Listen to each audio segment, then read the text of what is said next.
Okay sir.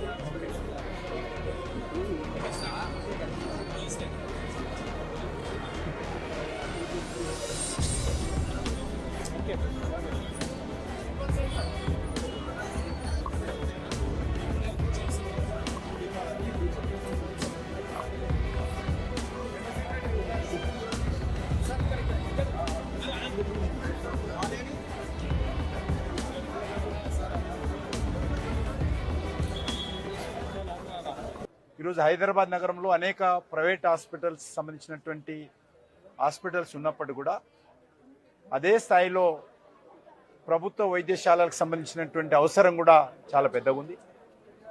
ముఖ్యంగా స్లమ్స్లలో బస్తీలలో ఉండేటువంటి పేద ప్రజలు మధ్యతరగతి ప్రజలు ఇప్పటికి కూడా చాలా పెద్ద ఎత్తున ప్రభుత్వ ఆసుపత్రుల మీదనే ఆధారపడి వాళ్ళు ట్రీట్మెంట్ తీసుకుంటున్నారు. ప్రజలకు ఏ రకమైనటువంటి కష్టం వచ్చినా మరి ఈరోజు ప్రైవేట్ హాస్పిటల్స్లలో కార్పొరేట్ హాస్పిటల్స్లలో మరి డబ్బులు చెల్లించి ట్రీట్మెంట్ తీసుకునేటువంటి పరిస్థితుల్లో పేదవాళ్ళు లేరు. అందుకే ఈరోజు హైదరాబాద్ నగరంలో కూడా అనేక మరి ప్రభుత్వ వైద్యశాలకు సంబంధించినటువంటి మౌలిక వసతులు పెంచేటువంటి ప్రయత్నము మరి ప్రభుత్వాలు చేస్తూ ఉన్నాయి. ముఖ్యంగా నరేంద్ర మోడీ గారి ప్రభుత్వం హైదరాబాద్ నగరంలో మరి పెద్ద ఎత్తున మరి అద్భుతమైనటువంటి ESI medical college, ESI super speciality hospital, ఈఎస్ఐకి సంబంధించినటువంటి నర్సింగ్ కాలేజు ఈరోజు ఏర్పాటు చేయడం జరిగింది. ఈరోజు ఉస్మానియా గాంధీ కంటే మించి ఓపీ పేషెంట్స్ ఈరోజు హైదరాబాద్ నగరంలో ఈఎస్ఐ హాస్పిటల్కి వస్తారు. అదేవిధంగా ఎయిమ్స్ హాస్పిటల్ 10 రూపాయల ఛార్జీతో అన్ని రకాల ట్రీట్మెంట్ ఇస్తున్నటువంటి హాస్పిటల్ ఎయిమ్స్ హాస్పిటల్ అద్భుతంగా ఈరోజు 1300 కోట్ల రూపాయలతోటి ఆ యొక్క హాస్పిటల్ను కూడా మరి నిర్మాణం చేస్తూ ఉన్నాము. ఈ సంవత్సరం ఎండింగ్లో కానీ వచ్చే సంవత్సరం మొదట్లో కానీ ఆ యొక్క ఆసుపత్రిని ప్రధానమంత్రి గారి చేతుల మీదుగా ప్రారంభించుకుంటాము. కానీ ప్రారంభించిందాకా ఆగకుండా సమాంతరంగా medical college AIIMS medical college నడిపిస్తున్నాం, సమాంతరంగా ఎయిమ్స్ నర్సింగ్ కాలేజీ నడిపిస్తున్నాం, సమాంతరంగా ఇన్పేషెంట్స్ ఆపరేషన్స్ ఓపీ ఈరోజు ఎయిమ్స్లో జరుగుతూ ఉంది. తెలంగాణలోని అన్ని జిల్లాల నుంచి కూడా చాలా పెద్ద ఎత్తున మరి ఈరోజు హాస్పిటల్కి వస్తూ ఉన్నారు. మీరు చూసుంటారు ఈరోజు సికింద్రాబాద్లో కూడా మరి రేల్ హాస్పిటల్స్ కానీ లేకపోతే గతంలో ఉస్మానియా గాంధీ టిమ్స్ అదేవిధంగా అన్ని రకాల ఆసుపత్రులకు oxygen plants liquid oxygen plants కూడా కేంద్ర ప్రభుత్వం తరఫున ఏర్పాటు చేశాము. ఈరోజు నేషనల్ హెల్త్ మిషన్ కింద అన్ని ఆసుపత్రుల్లో కూడా అన్ని రకాల మౌలిక వసతులు హైదరాబాద్ నగరంలో కూడా కల్పించేటువంటి ప్రయత్నం చేస్తూ ఉన్నాం.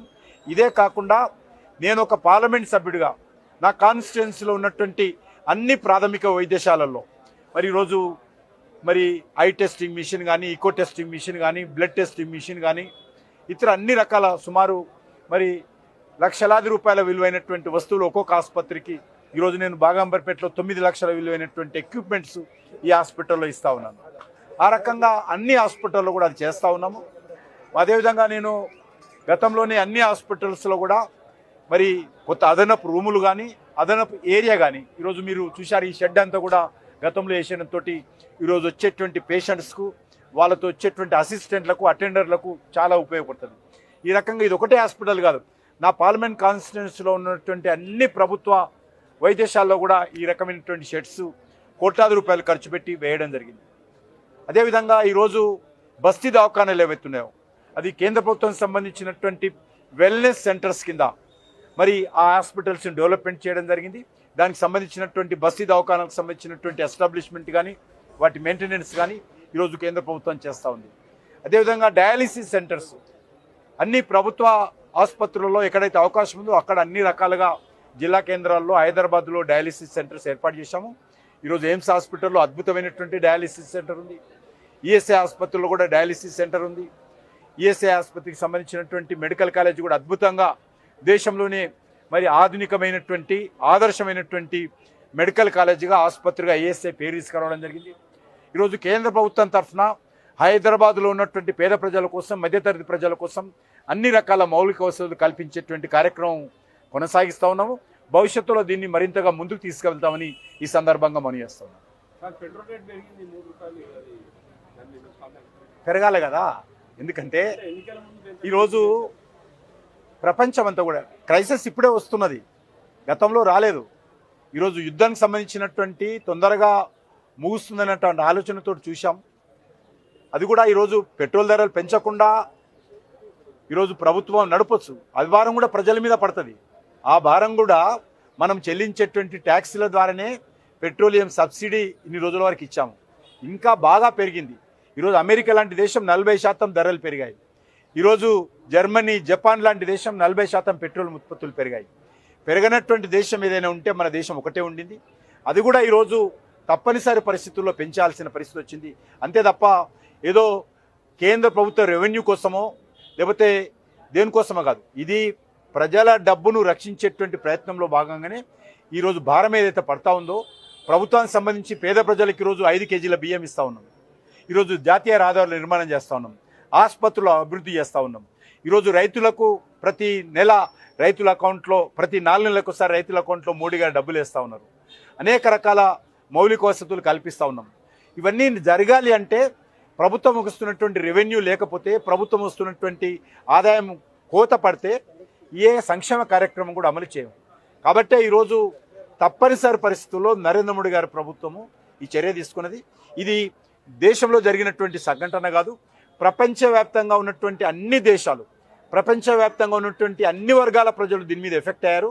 కాబట్టి ఈరోజు రాజకీయ పార్టీలు కొన్ని రెచ్చగొట్టేటువంటి ప్రయత్నం చేస్తూ ఉన్నారు, కొంతమంది తప్పుడు ప్రచారం చేసేటువంటి ప్రయత్నం చేస్తూ ఉన్నారు.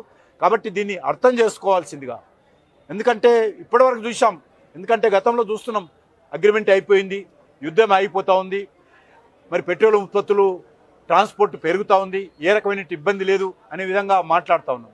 కానీ అది చూస్తున్నా కొద్దిగా నెలలు గడుస్తున్నా కూడా సమస్య పరిష్కారం కావడం లేదు. పెట్రోలియం కూడాయిలు తీసుకొచ్చేటువంటి షిప్లు ఏవైతున్నాయో అవి పూర్తి స్థాయిలో మన దేశానికి రావడం లేదు. కాబట్టి తప్పనిసరి పరిస్థితుల్లో నరేంద్ర మోడీ గారు విషయం చెప్పారు, ఫారెన్ ఎక్స్చేంజ్ సేవ్ చేయాలి, విదేశీ మార్గద్రవ్యం చాలా పెద్ద ఎత్తున 2 సెక్టార్లో మనము 3 సెక్టార్లో, ఒకటి ఎరువుల మీద చాలా పెద్ద ఎత్తున ఈరోజు లక్షల కోట్ల రూపాయలు మనం ప్రతి సంవత్సరం విదేశాలకు చెల్లిస్తాము. రెండోది ఈరోజు పెట్రోల్ మీద విదేశీ మార్గద్రవ్యం చాలా పెద్ద ఎత్తున లక్షల కోట్ల రూపాయలు చెల్లిస్తాము. మూడోది బంగారం దిగుమతి కోసం, ఎందుకంటే బంగారం మన దేశంలో తయారు కాదు, ఇతర దేశాల నుంచి దిగుమతి చేసుకుంటాం. ఈ 3 పెట్రోలియము, ఫెర్టిలైజరు, బంగారము 3 చాలా పెద్ద ఎత్తున మన దేశాన్ని దిగుమతి చేసుకోవడంతో విదేశీ మార్గద్రవ్యం చెల్లిస్తాము. దాని కారణంగా అప్పులు చేయాల్సి వస్తుంది. దాని కారణంగా మన ఇండియన్ కరెన్సీ యొక్క విలువ, రూపాయి విలువ పతనం అవుతూ ఉంది. కాబట్టి దీన్ని దృష్టి పెట్టుకునే ప్రధానమంత్రి గారు ఒక మాట చెప్పారు, అవసరమైనప్పుడే బంగారం కొనండి. మీ ఇంట్లో పెళ్ళి అవుతుంది కొనుక్కోండి, తప్పులేదు. మీ ఇంట్లో శుభకార్యం అవుతుంది కొనుక్కోను. అదనంగా అనవసరంగా కొనకండి తాత్కాలికంగా అని ఒకటి చెప్పారు. రెండోది, పెట్రోలియం ఏదైతే ఉన్నదో పెట్రోల్ కానీ డీజిల్ కానీ అవసరం ఉన్నంత వాడండి. అవసరం లేకపోతే అనవసరంగా దుబారా ఖర్చు చేయొద్దు.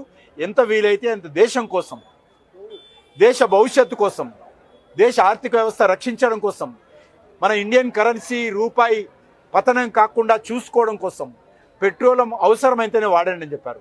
బంగారం కొనొద్దని ఎవరికీ అట్లా ఆదేశాలు ఇవ్వలేదు. పెట్రోల్ కొనొద్దు, డీజిల్ కొనొద్దని చెప్పలేదు. ఉన్నంతలో అవసరం ఉన్నంత వాడండి, వృధా చేయకండి అనేటువంటి విషయం చెప్పడం జరిగింది. దాన్ని ఈరోజు అదేవిధంగా రైతులకు కూడా చెప్పాము. భూమి రక్షించుకోవాల్సిన అవసరం ఉంది. అనవసరంగా అవసరమైనంతనే పెట్రోల్ వాడండి, అవసరాన్ని మించి వాడొద్దని చెప్పారు. దాని మీద కొన్ని రాజకీయ పార్టీలు కొన్ని ఈరోజు రాజకీయమైనటువంటి విమర్శలు చేస్తున్నారు. అవగాహనతో మాట్లాడాల్సినటువంటి అవసరం ఉంది. ఈరోజు కాంగ్రెస్ పార్టీ కానీ బీఆర్ఎస్ పార్టీ కానీ ఈరోజు అనేక రకాల శుద్ధులు చెప్తా ఉన్నారు వాళ్ళు. కాబట్టి ఈరోజు దేశం కోసం పనిచేసేటువంటి నరేంద్ర మోడీ గారు మీలాగా కుటుంబాల కోసమో కుటుంబాల ద్వారా దోపిడీ నరేంద్ర మోడీ గారు దేశ ప్రజలను ఏకం చేసి ముందుకు నడిపించాడు. ఈ రకమైనటువంటి క్రైసిస్ వచ్చినప్పుడు ప్రజలనే భాగస్వామ్యం చేస్తాం. రాజకీయ పార్టీలు సహకారం ఇచ్చినా ఇవ్వకపోయినా దేశ ప్రజలు ఈరోజు నరేంద్ర మోడీ గారితో ఉన్నారు. నరేంద్ర మోడీ గారు దేశ ప్రజల సహకారంతో ఈ రకమైనటువంటి సమస్యలు అధిగమిస్తాం.